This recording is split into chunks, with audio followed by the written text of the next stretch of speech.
And the U.S. has been asleep at the switch, and now this administration, we're going to go at warp speed over the next 1-2 years, and we're going to get out from under the sword that the Chinese have over us, and they have it over the whole world.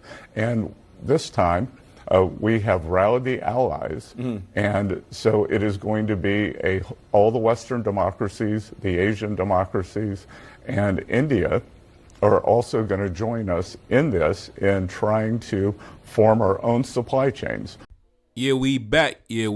Now, before we get started, disclaimer, I just want to say I am not a defender or a sympathizer of terrorism anywhere on the African continent.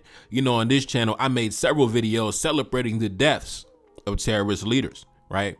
And I also want to say this video is not made to undermine the interests of the United States, right? I'm not an adversary of the United States per se. I'm simply an advocate for my people, right? And when I say my people, I'm not talking about one specific country, religion, spiritual orientation, or a region, right? I'm talking about my people regardless of tribal affiliation, faith, location.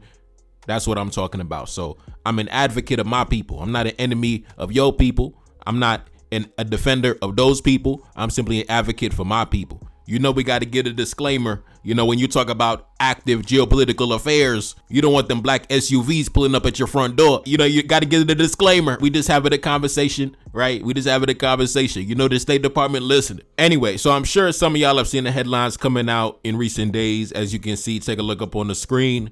Trump threatens military action in Nigeria in defense of the Christians. The United States could go in guns blazing, according to the president. Trump tells the military to prepare for action against the Islamist militants in Nigeria. Trump threatens to halt all U.S. aid and conduct vicious military attacks in Nigeria over Christian persecutions. Trump threatens to go in Nigeria guns a-blazing if the slaughter of the Christians does not stop. And then, of course, Trump took to his social media, I think the Truth Social, he said this: if the Nigerian government continues to allow the killing of Christians, the United States will immediately stop all aid and assistance to Nigeria and will go into that now disgraced country guns a-blazing to completely wipe out the Islamic terrorists who are committing these horrible atrocities. I am hereby instructing the Department of War to prepare for possible action. If we attack, it will be fast, vicious, and sweet.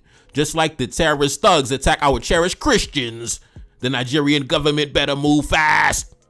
Right, so listen, Trump crashing out on the international community. Anyway, let's continue. The bold-faced threat was issued one day after the State Department placed the West African nation on the countries of particular concerns list, which is a designation for countries which fail to secure religious freedom for their citizens. Now, earlier today, I made a post on my community tab. I said this: if Trump was really serious about fighting terrorism, he would not be talking about bombing Nigeria. He would be going guns a-blazing against the real sponsors of terrorism. But instead of sending fighter jets to certain countries in the Middle East or to Paris, he's simply posturing for the American people as a defender of Christians, as if African Muslims and traditionalists aren't also being killed in mass numbers.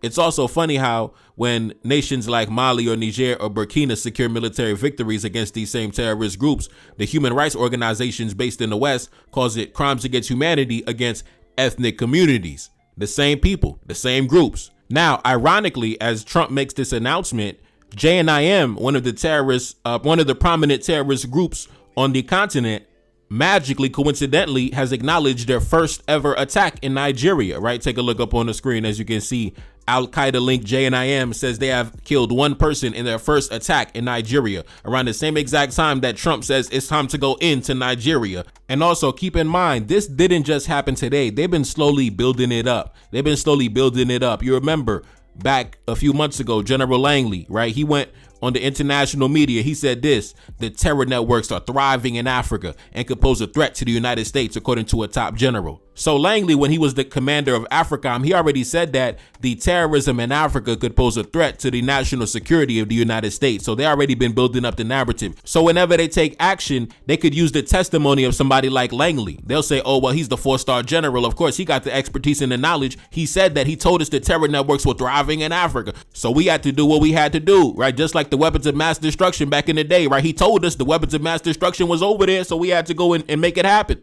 Now, one thing on my channel that I've always observed is I'm always amazed at how the narrative always changes depending on which government you're talking about, which individual you're talking about, which region you're talking about, which situation you're talking about. I'm always amazed at how the villain could go from the ally or the victim depending on the situation, right? Everything is fluid when it comes to certain individuals, certain governments, right? For example, take a look up on the screen. You remember the current leader in Syria, I always mention it. He used to be an international terrorist, an international war criminal with a $10 million bounty on his head from the United States government. Had posters plastered all over the world. Stop this terrorist, Mohammed al-Jolani. Now, he is now the leader in Syria. He is now whining and dining in Paris and Washington. He is now known as a head of state acknowledged by the world powers. And as you can see by the headline, the United States will remove the $10 million bounty for Syria's Islamist rebel leader, right? The Islamist rebel leader, right? We're going to remove the bounty. And they said the measure comes after American officials met Abu Muhammad al-Jolani in Damascus, right? So they had a meeting. I don't know what they said in the meeting, but after the meeting, they said, you know what? Take off the bounty. Then he went off and changed his name. You know, he changed out the terrorist uniform for the European suit. And now we got headlines coming out like this: from Al-Qaeda to the president of Syria, the rise of Ahmad al-Sharaa. Right now he's shaking hands with Trump. He in Paris. You know, he at the Champs-Elysees with Macron, you know, having a crumpet. Like he doing this thing, right? The Islamist terrorist, the Islamist rebel, the terrorist, the Islamic extremist, now the president of Syria, shaking hands with the world leaders, right? It's crazy how the narrative changes, bro. Another way that I've seen the narrative change is in the situation in Nigeria, right? They say they have to go in and protect the Christians, right? Now, first things first, we have to address this before we get started. When you look at these criminal organizations on the continent, because that's what they are, they're criminal organizations. Some might masquerade as religious groups or whatever, but these guys are just criminals. They sell drugs, they do drugs, they traffic weapons. These guys are just criminals, no different than the criminals we have, you know, in any country, you know, trafficking, you know, contraband and things like that. These are just criminal organizations who generate revenue off criminal activity, right? So when you look at them, whether it be Boko Haram, whether it be JNIM, whether it be, ISWAP, whether it be whatever, you know, new organization that pops up out of nowhere, these are just criminal organizations and they do not discriminate based off your religion, right? When you see JNIM doing the fuel blockade down in Mali, do you think they care that it's Muslims that is suffering for the fuel shortage? They don't give a damn about that, right? They don't care about that. So these criminal organizations are not targeting any specific religious affiliation. They're targeting African people. They're killing African people. They're making life harder for African people. Now, when you see somebody like Trump stand up and say, we are going to come and save the Christians, that serves multiple purposes, domestically and internationally. Domestically, it serves his base because Trump supporters are going to be like, yes, look at our president standing up for the Christians worldwide, right? But like I said, if he comes out and say that we're going to come to the defense of the Africans, it's not going to have the same effect because his base, right, they don't care about African people. They don't care about the humanity of African people. So that's not going to have the same effect. But if you come out and say we're going to save the Christians, right, Christians in their eyes has more value than African people, right? So that way it serves multiple purposes. It manufactures consent domestically because it's going to be like, yes, go to war to defend the Christians. And also internationally, it serves another effect because what have foreign powers, particularly the Western powers, done historically in order to gain a military foothold or an economic foothold in a region, right? They exploit the grievances of a certain group. They exploit divisions amongst the population. For example, when the British wanted to come in and take over the land of the Ashanti, what did? They presented themselves as the protectors of those who are marginalized or living under Ashanti domination. So they gathered a coalition of different tribes and factions who might have had an issue with the Ashanti for whatever reason. And that was the military force they assembled to wage war against the Ashanti for their land and their gold, right? The Ashanti wasn't just fighting against the British 1v1. No, it was the British along with various tribes and factions. We're going to protect the marginalized coastal tribes against the Ashanti supremacy, right? That's how they presented themselves. And in the end, what was the result? Both the Ashanti and the coastal tribes were placed under British domination, and the British took over the land and took the gold and sent it back to the UK. But how did they get that initial leverage? By weaponizing the grievances that we had amongst each other, the issues that we had amongst each other, right? In this case, it's the Christians versus the Muslims. But I told you already, it's not only the Christians dying, but also the traditionalists, the Muslims, and everybody else in between. These criminal organizations, they don't care about that Quran. They don't care about none of that. They might hide behind the Quran in order to fill their ranks, in order to recruit new members, or justify their actions, but they don't live by that Quran. These are just criminal organizations, trafficking, contraband, committing murder, and just doing whatever criminals do across the world. Now, something else that I said on my community tab post is if Trump was serious about really eradicating terrorism, he would go to the source of the terrorism, because these guys carrying out the acts, these foot soldiers, these ain't the sources of terrorism. These ain't the real, the head honchos of terrorism. These are the foot soldiers. You eradicate the foot soldiers, you get a new batch of foot soldiers. So you got to go to the source. You got to go to the top. Now, the problem is the reason why the United States won't go to the source, won't go to the top. It's not because they don't know. They know where exactly the weapons are coming from. They have the intelligence. They're monitoring the movement of weapons across the world. They know the source of the terrorism on the continent. But the reason why they can't take the fight directly to the sponsors of terrorism is because the true reality is some of these sponsors of terrorism are their direct international partners. They're direct allies in terms of geopolitics. They can't go against the UAE because they just signed $1 trillion deal with the UAE. Take a look up on the screen. A few months back this year, the UAE commits $1.4 trillion of investment to the United States, right? Like I said, that's that hush money. So they can't go against the head honchos of instability like the UAE, right? And of course, the UAE is not the only nefarious actor in the Middle East, but that's just one of the major players. But of course, they'll never go on the attack against them. You'll never see the fighter jets heading straight to Dubai. Also, when it comes to France, one of the main actors historically of instability on the African continent, they're never going to send the fighter jets to Paris to go commit atrocities in Paris because France is seen as a core member of the so-called the Western power structure. That's one of the main allies of the United States going back to the founding of the country. The French government sent military assistance to the European colonists fighting for their independence in the North American colonies. There are French generals with statues erected in the United States. General Rochambeau. We have French generals with statues in the United States. So they're never going to attack France because France is seen as family. France is seen as a partner. I made the comparison in previous videos. I said that France's position on the African continent was to maintain Western interests, right? Be a deputy on the African continent, making sure that Western influence is maintained, making sure that, the supplies of the gold and the uranium is maintained, right? But recently we've seen that France has been dislodged, France has been removed, France has been embarrassed, France has lost influence rapidly, which has now forced the United States to take more direct interest on the African continent because France has not been able to do what they've historically been put there to do. And that's why you see recently the United States sending envoys all over the continent begging for minerals. Please, can we please sign a deal? Minerals for security. Please, please, please. Begging all over the continent, right? Usually the United States never took a direct interest on the continent this much. They played a more, background role. I'll handle the money. I'll handle the global, international transactions, things like that. With France kind of moved out the way, the United States has been forced into a position where they have to take a more direct role on the affairs on the continent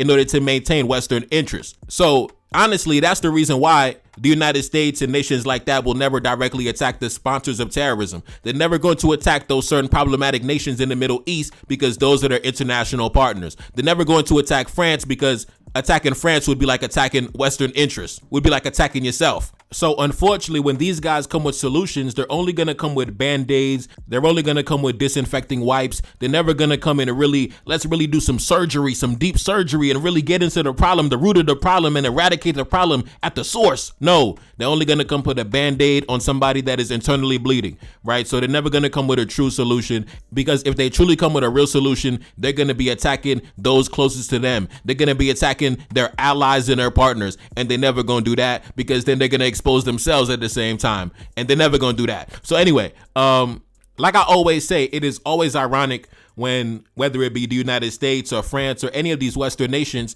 come around in the present day and talk about how they want to eradicate instability or terrorism on the African continent. Because when you look at the current, criminal organizations that are currently running around right now, they wouldn't be nearly as powerful as they are today if it wasn't for nations like France, if it wasn't for nations like the United States and their Western allies that provided direct support to the same terrorist groups in the fall of Gaddafi, when they wanted to topple the regime in Libya. And of course, that led to all those weapons spreading all across the region, right? That was like spreading gasoline all over the fire. So my thing is this: how can you say in the present day that we are here to fight the Islamic militants? We are here to fight the terrorist groups and the criminal organizations, when in a different scenario, you're willing to support and finance and back those same exact terrorist groups in order to achieve a geopolitical objective, which was the toppling of that regime. And that's the reason why you have all these various organizations in the region that were able to get their hands on all this military grade weapon equipment.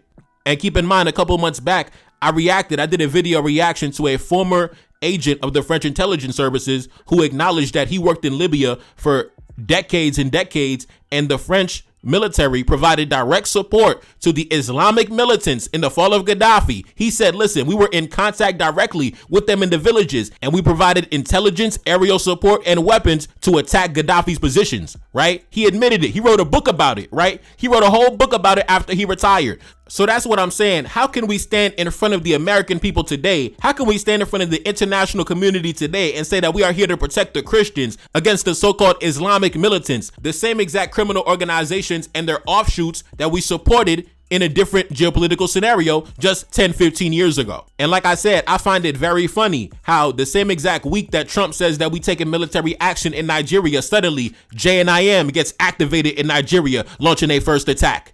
Magically, coincidentally, I find that very funny, right? JNIM, one of the assets of the international community, suddenly gets activated in Nigeria. But anyways, like I said on my community tab, this is part 1 on the main channel. I just want to talk about the hypocrisy, highlight the hypocrisy. You know, also another hypocrisy is the fact that it's funny how when the nations in the Sahel, Mali, Burkina Faso, and Niger, when they launch counterterrorism operations against these same exact terrorist groups, all of a sudden you see articles coming out in the Washington Post, in the international media, sympathizing with these same terrorist groups, calling them civilians, calling them militants, calling them rebels, calling them independence fighters, right? But suddenly, when you want to go in and attack the country, now all of a sudden they're terrorists again, right? But when we launch counterterrorism operations, all of a sudden we get headlines like this: human rights violations by the security forces in the Sahel. Now the human rights organizations claiming that we're committing human rights abuses, right? It's funny. It's funny how the terrorists become civilians depending on the country you're talking about and the interests that are at hand. It's really funny. You know, like I say, man, the narrative, the information war is so real. It is so real, my brothers. It is so real, you know. But anyways, like I said, in part 2 on the Patreon, we're going to dive into the geopolitical aspect, the chess pieces on the chessboard. What are the interests that are at play? What does the United States want, right? For example, Celeste Wallander already told us. She already let it be known, right? Celeste Wallander, high-ranking U.S. diplomat in the arena of defense and security. She told us, and I'm going to keep playing the clip until we all understand it. Africa is not merely important, it is essential. Africa is not merely important, it is essential. Africa is not merely important, it is essential. African partnerships are critical for the Department of Defense to maintain its technological edge, accomplish its geopolitical and strategic objectives, and power our futures. All right, we back. Now, those of us, you know, who love ourselves and value ourselves and understand our worth, we already knew that the world has been, you know, freeloading and mooching off our beloved mother continent. We already knew this, right? But of course, you know, Celeste Wallander let it be known. But it wasn't only Celeste Wallander that let it be known. Currently, right now, the Treasury Secretary, Scott Bessent, is going around letting it be known that, yes, the same thing Celeste Wallander said, yes, it's the facts, right? Take a look up on the screen. Take a look at this headline. Scott Bessent says that the United States reliance on China rare earth minerals will end within 2 years, right? So how is the Treasury Secretary saying that within 2 years, 24 months, the United States will no longer need to rely on China for rare earth minerals? So you got to ask yourself, where are they going to be getting their rare earth minerals to where they're going to be independent from China? You got to ask yourself, where do they plan to get the rare earth minerals, right? And then once the neurons start firing, you start making the connection, you realize all this talk, we got to come save the Christians. You realize where it's coming from. It's the same reason why when the nations in the Sahel, you know, Mali, Burkina Faso, and Niger, when they get military victories against these terrorist groups and these criminal organizations, they discredit the government. They're saying they're committing crimes against civilians. They're committing human rights abuses because those same governments cut off their access to the minerals and the uranium and everything in between. So if you're a government that is against them, they sympathize with the terrorists, right? Then they go into the media and call the terrorists civilians. You're committing crimes against against civilians, even though it was a counterterrorism operation against a criminal organization, right? But those same civilians suddenly transform into Islamic extremists when you want to go in and invade the country and get your hands on the rare earth minerals. So like I said, man, you got to be a sharp black man to decipher the propaganda of the enemy, because the enemy will try to overwhelm you with false information, half-truths, information that is partially true but is just sprinkled with fabrication. You got to really, man, sit back and decode what is going on. And especially with the, for example, the fuel blockade that is happening in Mali right now. If you go in the international media, they saying, man, the capital is about to fall, man, Mali about to be over, things like that. But then you go over to the local, the social media on the ground, and they talking about there's terrorist leaders getting killed and things like that, and the fuel is starting to make its way to the pumps and things like that. So it's so much misinformation and disinformation and information warfare and propaganda that is happening in the atmosphere. It's really, you got to be sharp to decode what's going on, man. You got to be on your toes out here. But that's another highlight of their hypocrisy, right? They say they want to protect the Christians in Nigeria, but they're secretly cheering on those same terrorists in Mali for the fuel blockade, right? You're talking about, the capital is about to fall, because you want the government in Mali to fall so you get a more cooperative administration. So in that scenario, you are cheerleading and supporting and sympathizing with those same terrorist groups that you say need to be eradicated in Nigeria. Man, listen, it's so real out here in the field, bro. But anyways, back to the Treasury Secretary, Mr. Scott Bessent, right? Take a look up on the screen. The State Department has told Fox News Digital that it is working to reduce the national security threat to the United States from China's domination of the rare earth minerals, with new signs that Africa can assist Washington in breaking China's stranglehold on the sector, right? So they showed you right there. They're saying that the way we plan to counter China and break free from China, we want Africa to help us break free from China in terms of the sector for the rare earth minerals, right? We want Africa to assist us, right? We want Africa to help us. That's what it is, right? They present themselves as, we are here to defend the Christians. We are here to help you. But really, we need you. We need you, right? We need you, bro. We need you. You need to help us, bro. We need you. We can't do it without you. But they want to present themselves as, we are the philanthropists and the superheroes. But really, we are on our knees begging. Can you please help us? That's it. That's the propaganda, bro. They need us, but then they come around like we're helping you. No, we're helping your ass. We're helping you, bro. And you need to acknowledge that. See, that's the thing. Behind closed doors in their private conversations, they acknowledge that. They say, listen, we want Africa to help us in breaking free from China. We want to break free from, the leverage that China has over us. And we want African nations to help us do that, right? But then they go on TV and say, we are the superheroes helping the Africans. Bro, stop lying on us, bro. Stop slandering us. You need us, goddammit. But anyways, I want to go to another statement that the Treasury Secretary recently made in the past couple of weeks. Take a look at this headline. The statement from the U.S. Secretary of the Treasury, Scott Bessent, to the World Bank Development Committee and the IMF International Monetary and Financial Committee. He said this: critical minerals are essential for economic growth, to secure our livelihoods and the technologies of the future. But supply chains have become highly concentrated and vulnerable to disruption or manipulation. This is why building out resilient supply chains for critical minerals is a priority of the United States. We welcome the steps that the bank is taking to devise a critical mineral strategy and expect it to emphasize investments and technical assistance to promote diversified and resilient supply chains. So as you can see, basically the same exact thing that Celeste Wallander said. We need Africa. Without Africa, we ain't shit.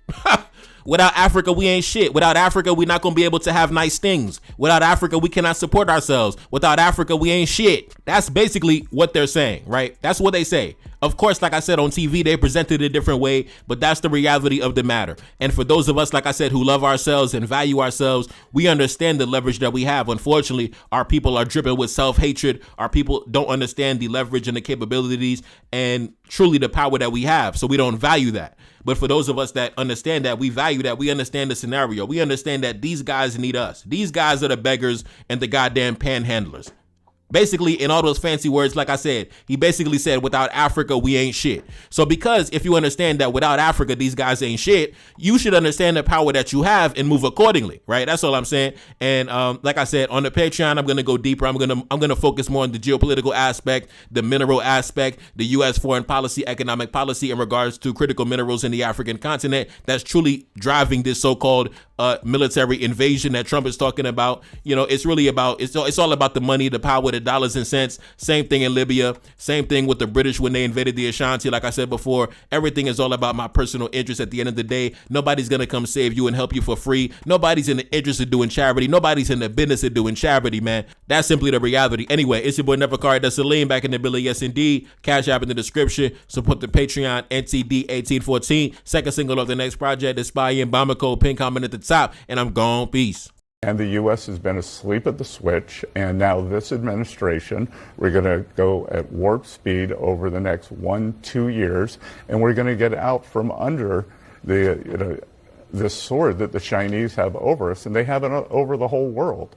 And this time, we have rallied the allies, and so it is going to be all the Western democracies, the Asian democracies, and India are also going to join us in this in trying to form our own supply chains. So I don't think I need to go through that all over again, how northern Nigeria is rich in rare earth minerals, which are the cause of this big geopolitical schism between the US and China right now, and how the world, whether everybody likes it or not, is being forced to pick a side. Now, lines are being drawn in the sand, and Nigeria is one of the unfortunate countries which has refused to pick a side. So it's having a side picked for it.